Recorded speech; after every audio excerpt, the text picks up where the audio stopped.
I mean, either you understand it or you don't understand it. The coercive, controlling power that is part and parcel of investment that comes along, that accompanies investment. I mean, I think it's strange to not understand this. It's kind of a disaster, frankly, if you don't understand this, because it means that you don't understand anything about colonization.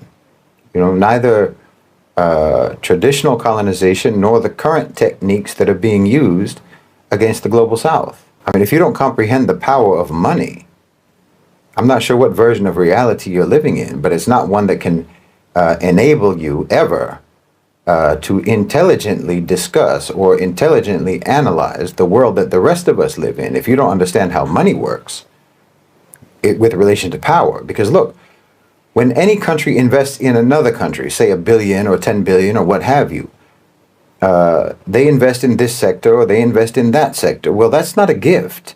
It's not charity. It's investment. It's buying, essentially. It's purchasing a part of that sector of your economy. And the point of investment is to get more money back than you invested.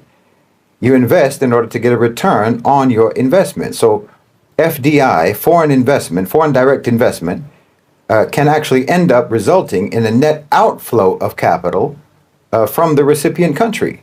Not to mention that through this investment, a company or a country can undermine local companies. They can boost the company that they invested in to where it outperforms all of the others and expands its domestic market share.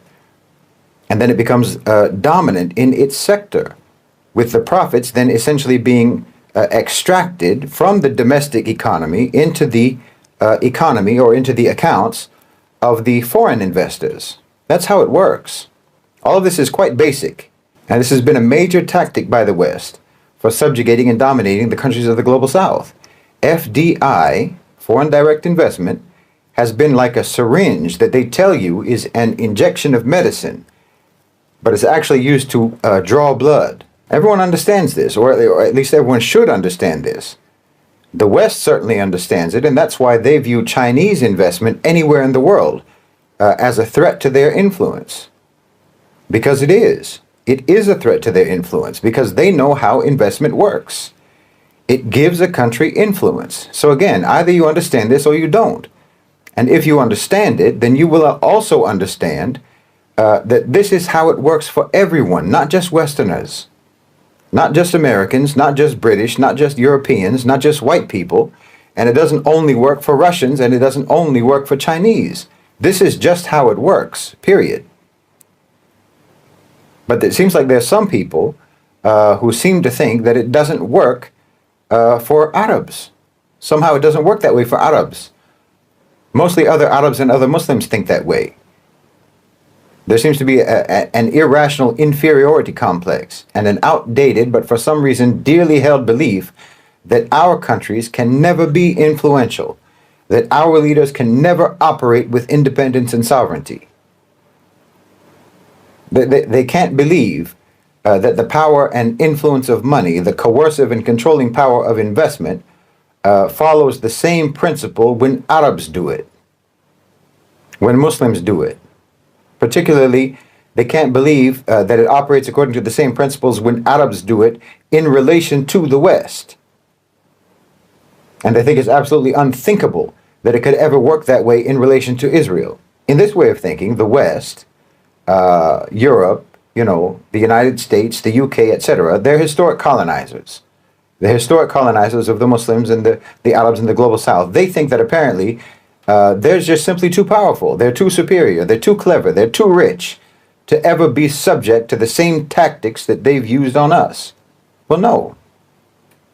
But in their minds, Israel, for example, is apparently some sort of weird anomaly. And it's not subject to the same rules of geopolitics and economics as any other country. They think it's immune. It defies the physics of market forces. Israel is magical, somehow, in their mind, in their thinking. It's mythical. But the practitioners of economic or investment colonialism, they know perfectly well that it works no matter who's doing it. They don't dismiss the economic power of the GCC. And they don't dismiss how their investments are expanding their sphere of influence, even into their own Western countries. That's why you see article after article expressing concern over Arab investment in the UK and in Europe and so on. And why, in fact, these investments are, in reality, impacting Western policies vis-a-vis the Gulf, vis-a-vis the Khalij. That's happening. That's a reality. But I don't know. Some people still have it in their head that investment is somehow a display of friendship. I don't know if you've ever been in business. I mean, there are ways that investment can be carried out so that it's less hostile or less malicious than others. I mean, it can be done in ways that do not overtly equate to intrusion, invasion, and economic occupation. You know, ways that can carry varying degrees of local benefit. And that will depend on the intentions of the investors themselves. And it will depend on the terms and conditions that are set by the recipients.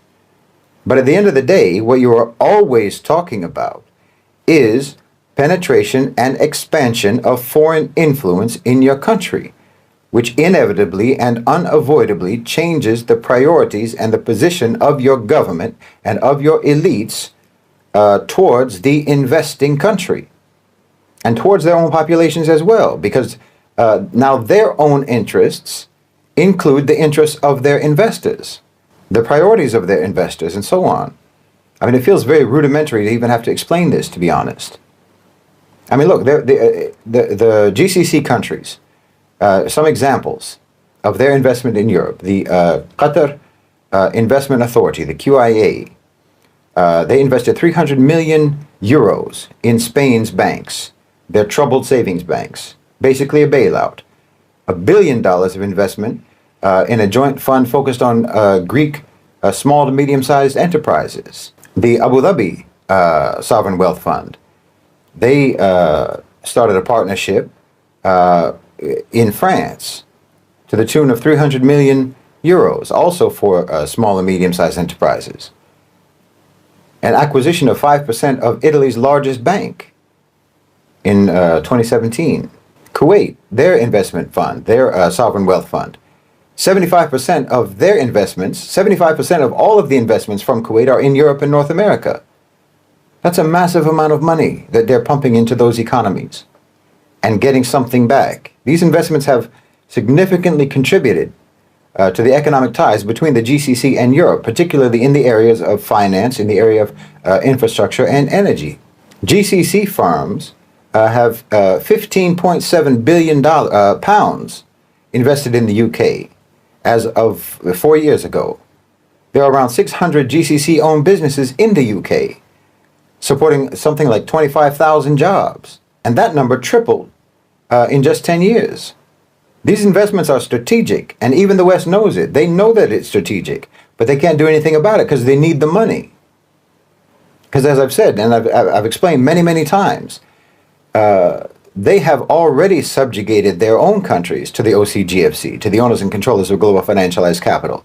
They've subjugated themselves to people who only care about revenue, who only care about profits and dividends. That's given a tremendous advantage to any Gulf state, to any Muslim country, or to any country at all that possesses significant sovereign wealth funds and possesses the intelligence to employ their capital strategically. As I've said several times, there's simply no reason for anyone to think that their approach to Israel would be any different than their approach to Europe and their approach to the United States. And there's no reason to think that it would have different results. GCC countries have expanded their influence and their control in the West, across the Middle East, across North Africa, and in fact across the entire continent of Africa, by means of investment. This is all part of a strategy that recognizes the reality of the shift of the global economy to the South and to the East, and the changing balance of power as a result of that. This changing balance of power is also leading to the subjugation and the irrelevance of Europe. This changes the whole global dynamics, power dynamics. And the genocide in Gaza is destroying Israel economically. How do you think that plays into this strategy of expanding their influence? The government spending of the Israeli government has increased by at least 40% since October 7th, while their revenues have decreased significantly. Their budget deficit has tripled since October 7th of last year. You know, the total state budget of Israel is only $160 billion, and roughly half of their GDP is government spending. Well, they're entering a bottomless debt cycle this way. You know, their most successful sectors, the high-tech sector and the R&D sector, they barely pay any taxes. And a massive proportion of the companies in those sectors are actually not even Israeli companies, but American companies and other Western companies.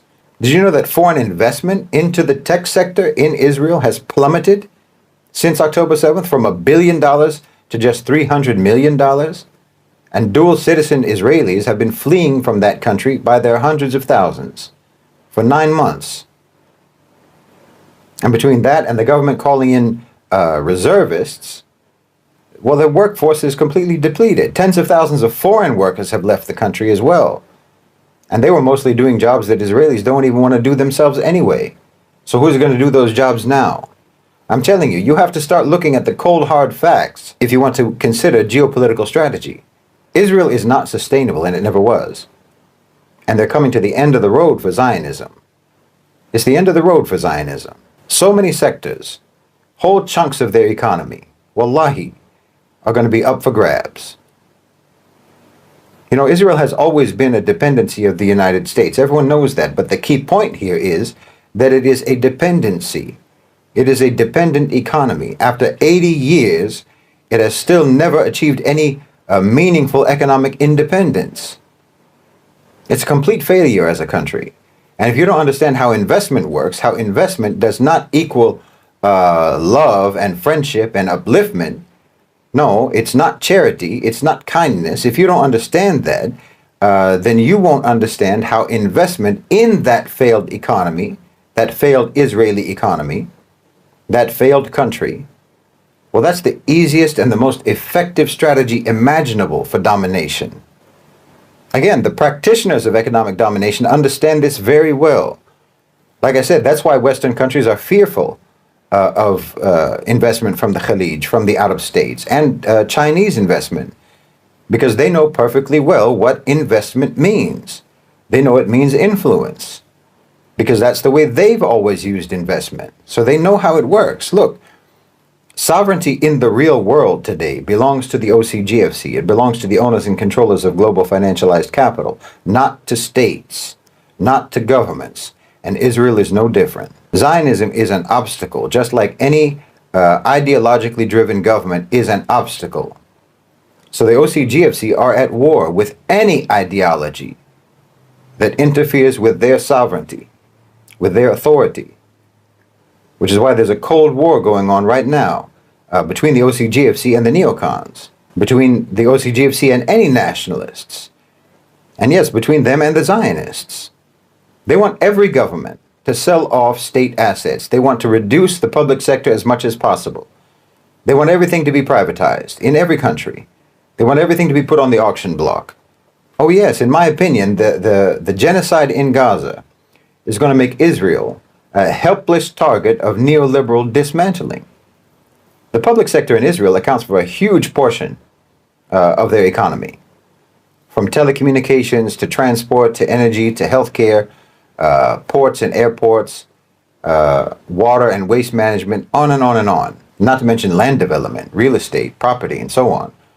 All of these things are going to be up on the auction block. They're going to be all on the auction block of privatization. And whoever buys them, buys control, buys influence. Well, Israel is going to be, like I said, spiraling into a whirlpool of debt. And someone can even buy that debt. And if they buy that debt, again, they buy control. You have to start thinking with your mind instead of just feeling with your heart if you want to defeat your enemy. Because listen, if you don't understand what I've been saying, then you've never understood how your enemy defeated you in the first place. And you don't understand the situation that you're in right now. Because look, this isn't the 1700s or the 1800s. Colonization today, empire building today, imperialism today is achieved primarily through economic means. by means of investment and by means of debt. They colonize your market. They colonize your economy. You know how they say that the FBI is the domestic instrument of control in the United States and that the CIA is their instrument of foreign control? No, the FBI deals with you at home in America, but FDI deals with everyone outside of America, foreign direct investment. That's how they dominate. Well, again, anyone who has the money can do the same thing. We can do with our money to you what you've been doing with your money to us. And that means that the Arabs, the Muslims, the Khalij can do the same thing to Israel. They can do the same thing to Israel what they've been doing to Egypt and what they've been doing across the region. They want to dominate and they want to control and they want to spread their sphere of influence. And not only is Israel not excluded from that plan, in my opinion, it's absolutely key to that plan. And with every passing day, Israel becomes even more and more vulnerable to economic conquest. I'm telling you, this is not only feasible, it's inevitable. Look, Israel is a colony. It's a settler colony, a colonialist project. Well, a colonialist project is supposed to generate money for the colonizing power, not drain money from it. Israel was a good investment in the past, you know, in the post-World War II era, when the U.S. economy was run exclusively on the basis of the military-industrial complex, and when nationalism still ruled the day, before the rise of multinational corporate power, which led then to the rise of a-national private sector elites in the form of the OCGFC. And it still worked when there was the baby boomers and so on, when the West was still producing consumers and workers at above replacement rates. Well, that's all changed. So today that system, the whole post-World War II system, is obsolete. Just using Israel to funnel American tax dollars to American weapons companies is not the same thing as Israel generating revenue for America. No. Israel is just a pretext for moving American money from one place to another, from the American people's pockets into American companies' accounts. That's not bringing new money into the American economy. Well, that's what a colony is supposed to do. And Israel's not doing it. It's supposed to extract wealth and resources from the colonized and deliver them to the colonizing power. Israel doesn't do that. They just take. And in terms of having a pretext for funneling tax money into the American weapons sector, well, in my opinion, over the next decade or so, at least, the whole continent of Europe is going to provide that pretext. You know, it shouldn't seem strange to you that the owners and controllers of global financialized capital are abandoning Zionism and are abandoning Israel.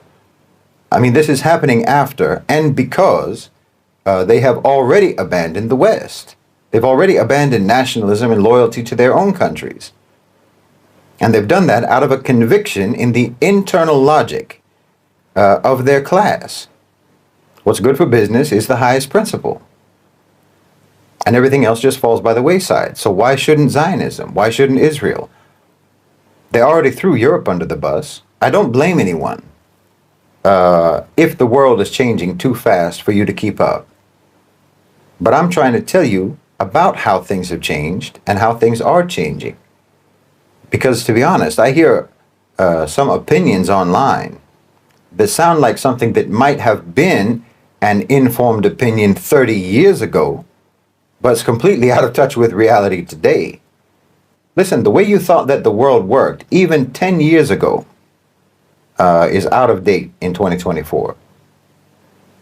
I would even say that there have been so many changes that have happened just since the outbreak of the Ukraine conflict, that if you have an opinion that is based on how power dynamics were just 3 years ago, you might as well be talking about the Warsaw Pact. You need to catch up. Now, you know, someone asked me I think it was in the comment section, and it was a good question. He asked me, isn't what the Saudis are doing and what the UAE is doing, isn't that just another form of imperialism? Because, you know, I've talked about how these countries, the Gulf countries, UAE and Saudi Arabia and so on, they're using their economic power, and the UAE specifically is using even violent power in places like Sudan. But they're using their power to spread their influence and control across the region. And they've bought massive influence in Egypt, in Jordan, in Lebanon, and they want to do it in Syria, which is one of the things that's behind the normalization with Bashar al-Assad. And they've spread their influence across North Africa and East Africa and beyond, even deeper into Africa, and even all the way to Indonesia and Malaysia. And they're doing it by means similar to, and sometimes in conjunction with, the International Monetary Fund. So isn't that imperialism, and isn't that bad? But look, we're talking about lands that were historically an integrated Muslim empire already, that got broken down, that got broken apart and divided by Western imperialism and colonization. So, I mean, is that imperialism to revive cohesion between formerly cohesive countries and peoples, between Muslim lands? I don't think so. I don't think that Muslims putting something back together that colonization broke apart is the same thing as imperialism. No, it's just the next phase in undoing the damage that Western imperialism caused to our parts of the world. And yes, I'll say it again, in my opinion, this is going to include undoing the damage caused by Zionist colonization, which has always been just another facet of Western imperialism. Just watch, like I said, what everyone calls normalization. If you can lift your head above the fray of rhetoric and emotion, what that's actually going to mean is economic conquest of Israel. And Israel's going to have to abandon Zionism, and they're going to have to abandon Jewish supremacy, which will just mean that those people in Israel who won't abandon Jewish supremacy, then they'll have to abandon Israel, and they'll just have to go home. But the way that things are going and the way things are likely to go, I don't think they're going to find much of a welcome when they go back home either. Look, contrary to popular opinion, the OCGFC are not Zionists. They're not any kind of nationalist, except in terms of the fact that the rich are a nation unto themselves. And that's the only nation they care about, their own class. That's the only nation they care about. Their support for Israel in the past has nothing to do with Zionism, has nothing to do with Judaism. It has nothing to do with any ideology other than self-interest. But the myths of Zionism have been useful for providing some sort of non-materialistic, non-selfish rationale for their support of Israel. So all of the myths and the rhetoric of Zionism, all the propaganda, all of that has been deliberately permeated throughout the society because it allowed the genuinely and deeply anti-Jewish West to camouflage their actual hatred of Jews as support for a Jewish homeland far away from them. But this being the case, the OCGFC, pivoting away from Israel and the necessity of abandoning Zionism means that all of the rank-and-file Western Christian Zionists and all these types, all of them are going to need some way to rationalize to themselves how and why they don't support Israel anymore. And that's going to be because, you know, Israel and AIPAC and the Jews have just been too criminal and too inhuman and have bullied pure-hearted America and the enlightened West into doing whatever the Jews told them to do. That's what they'll use. They'll revert to their historically embedded hatred of Jews as a way to convince themselves of their own innocence. They'll distance themselves from Israel and from Zionism and claim to have been manipulated and hypnotized by AIPAC because they can't take responsibility or accountability for their own actions. And the classic Western anti-Jewish hatred will rear its head blatantly in the West once again. So the Jews will ultimately recognize that the only place that they're safe is going to be with the only people who ever did grant them safety, and that's the Muslims. And by the time that happens, the Muslims and the Arabs will have already transformed so-called Israel into a regional dependency. There is no scenario in which Zionism has a future. And there's no scenario in which Israel does not integrate into the region and revert to being what the land always was, a Muslim and Arab majority country with a Jewish minority. That's the only future. That's the only future. And everyone who matters, everyone who has real influence, everyone who pushes the levers of long-term policy everyone who's navigating and steering the shift of the global economy to the global south, everyone can see this fact. And the Muslim lands across Africa, through the Middle East, at least all the way up to Turkey, are going to very likely form a cohesive community of nations. And that community of nations is going to become the center of the world, economically, politically, culturally, and civilizationally. Whether that process happens through hardship and difficulty or it's easy, it doesn't matter. That is the trajectory, inshallah bi'idhnillah.